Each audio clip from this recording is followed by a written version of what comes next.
Hey everybody, it's Jim here, and I'm really excited for today's video. We're going to be checking out another guitar from Japan, although this is one that you might be able to still find available for purchase. It is a Fender Japan Kinko's Music Special Run Jazzmaster in a sonic blue. We will be going over all of the specs of this guitar, weighing the guitar, giving thoughts on the difference between this and a traditional 60s, which is the standard production model, as well as, of course, playing the instrument, and give it some thoughts after all that's said and done. But let's get this thing on the bench and we'll take a closer look.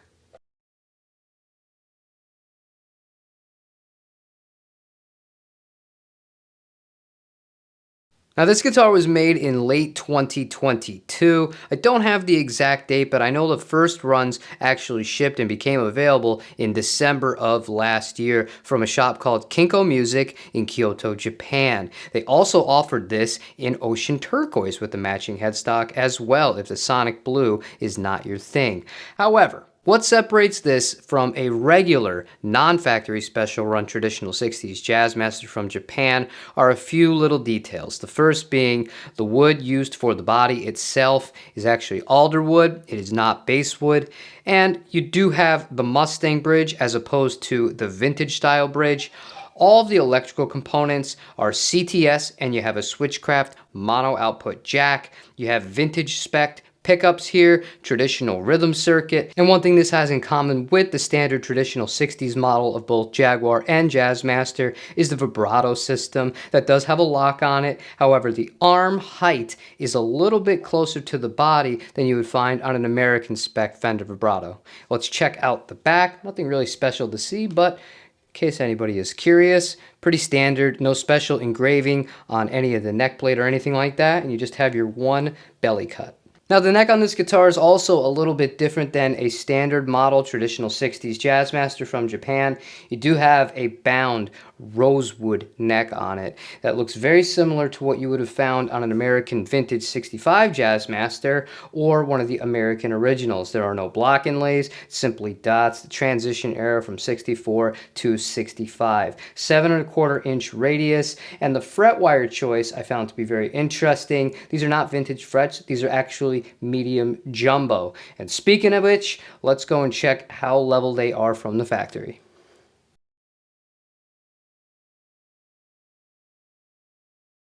And that's pretty much exactly what I expect from Fender Japan. The frets are almost perfectly level. There are a few spots near the bass side strings where it seemed to wiggle just a little bit, but absolutely nothing that's going to affect playability. And one question that I do kind of see in comments a lot, why do I care so much about the fret edges, which are also very smooth on this guitar, as well as the actual fret level on it? I feel that once you're spending this kind of money on an instrument, over $1,000, these are things that when you get a guitar, you want to be able to just start playing and not have issues, not have to bring it to attack, or if you're somebody that does your own work, not have to take out a screwdriver, an Allen wrench, or any other kinds of tools to be able to get the thing in playing order. I really do appreciate that with Japanese Fenders, I don't ever have those kinds of issues. And last but not least, we have our beautiful matching sonic blue headstock with the Jazzmaster silk screen logo on it. You do have a bone nut and then vintage style non-locking tuners. The JD22 does denote, in fact, this was produced in the year of 2022. I didn't get to mention how much I like the hue of the maple of this neck. It's a very light color, but I think it suits this guitar really well. Alright, my first impressions of this guitar, this is a bit lighter, almost half a pound lighter than my American Vintage 65 Jazzmaster, which is always a plus in my book. The neck feels amazing, the frets are really well done, it feels really smooth. I do appreciate the fact that the people at Kinko Music in Kyoto, Japan, whoever did the setup on this guitar, did an outstanding job. I already recorded the playthrough that we're going to be looking at right now, but I didn't have to adjust anything to be up and running and starting to enjoy this instrument out of the box, and for that I'm very grateful. Speaking of those sound samples, we will be using the Victory V40 Deluxe combo mic'd up by the SM57 into the Apollo interface. No other post kind of EQ or effects will be used. If you do hear a little bit extra reverb or splash of delay, it will be from the Strymon Volante, and a drive from the Benson preamp. So let's get started.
Now, before I tell you my thoughts on this guitar, some pros, some cons, and my overall first impressions after sitting and playing with this for quite some time today, and I really did spend a lot of time playing this, I'd like to take a moment to say thank you. Thank you to every single one of you who has been clicking and watching these videos and showing your support, whether you're somebody who's been around since near the beginning, about 2 years ago, or potentially this could be the first video that you've ever clicked on this channel. Your support really does mean the world to me, and extra special thank you to those who took it a step further and have joined to become members of this channel. You guys are the absolute best, and I love talking to all of you in the Discord, which is free. All of you that are non-members, members, you're free to join. There'll be a link in the description down below where we talk about all sorts of things, but mostly guitars. And on to the topic at hand here, this specific guitar. The neck is phenomenal on this guitar, albeit I was a bit surprised. Typically, Fender U-shaped necks are a little bit thicker than this one. This is by no means a modern thin neck. It's just a little bit slimmer than I had anticipated. Very comfortable to play. The 7¼ inch radius on this guitar just feels at home. I gigged a 65 American Vintage Jazzmaster for the better part of a decade, and it just feels pretty much spot on with it in that sense of just comfort, shape, and all of those little things that go into the playing experience of it. And I also want to say, I mentioned this earlier, I didn't do any setup work on this guitar. I don't really play lead, nor did I in a demo, but no fretting out anywhere on this guitar, and the action's pretty low. So really, really great job in that sense from the guys at Kinko Music. And in regards to the way that this guitar actually performed from a stability standpoint, spot on. I do recommend whenever you get an offset guitar, whether it is from a Squier, Fender Mexico, Fender Japan, Fender USA, or Momose, it doesn't really matter. As soon as you get it, you want to make sure you really stretch out the strings, because the guitars that are equipped with vibrato systems like that, it's vital in terms of stability when it comes to the tuning of this instrument. And I'm happy to report, combined with the fact that this bow nut was really well cut, I had almost no problems keeping this guitar in tune with vibrato usage. But the vibrato is a little bit different. I played many of these Japanese vibratos in the past before. This is my first rodeo with those. However, I have been playing the Mastery vibrato that I installed onto the Momose Jaguar, and I definitely prefer that. The height on this is just really, really low, and compared to it, there's not a huge feel difference as far as once you reach the arm to use the vibrato, but I would prefer having the arm a little bit higher. That's an easy fix though, and if that's the only real problem I can think of with this guitar, then I'm ahead of the game, because the important stuff, the feel, the playability is all already there.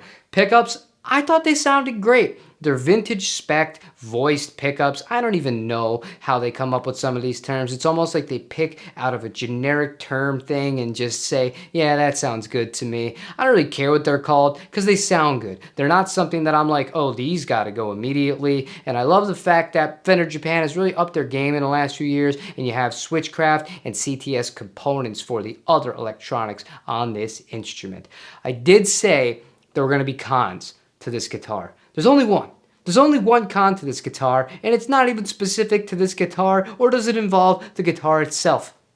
It's this. Fender Japan. It is 2023. This gig bag's terrible. You might as well not even ship it with the gig bag. I don't blame the shop for this. I'm just gotta say, man, this is not acceptable for an instrument as nice as this guitar. So if you're somebody who does pick up one of these guitars or other newer Fender Japan models, the majority of which will come with that really flimsy kind of gig bag, if you even want to call it that. So consider having something already or adding on that cost if you are looking for better protection and taking this guitar out to play it, because that is exactly what I intend to do with this guitar. But overall, this is an absolutely incredible instrument at a really fair price, which we're going to get into in a second here, that I would absolutely recommend if you want something that's vintage spec, a little bit unique. Not many of these have been made, nor will more be made to my knowledge. Hard to beat it. But I did mention price, and I'm going to talk about inventory, because as of the time of filming this video, this may change when it's actually posted, There are 5 more Sonic Blues available at Kinko Music directly on their website, and they also have a few others, same exact specs. However, the color is different, ocean turquoise metallic. If you purchase directly from their website, you're looking at around $1,400 US out the door, shipped via DHL. And for me and my money, it's really hard to beat that in this day and age for this kind of quality of craftsmanship coming out of Japan. It just sucks because if you want one of these guitars, you don't buy from them. You're going to be looking on Reverb and you're going to see the prices are extremely different and not in the right direction. A lot of shops do purchase these guitars because, quite frankly, it's smart business. Buy low, sell high, but don't fall victim to that if you don't have to. I will leave links down below. Kaz will fully communicate with you in English. I do not have an affiliate code or anything like that with them. I just want to see these going to players more so than just scalpers, so to speak. That is going to be where we're going to conclude our video about the Fender Japan Special Run Traditional 60s Jazzmaster and the Sonic Blue with a matching headstock from Kinko Music in Kyoto, Japan. Awesome guitar, awesome guys, great shop, highly recommend them. If you found this video useful, helpful, or just entertaining, you really would be helping me out. Believe it or not, it really does make a difference if you were to like, comment, and also hit the subscribe button. A lot of people have been doing that recently, and I am really, again, very appreciative to all of the new people that have joined on board. But I hope you enjoy the rest of your day, and I will see you on the next video. Take it easy, everybody.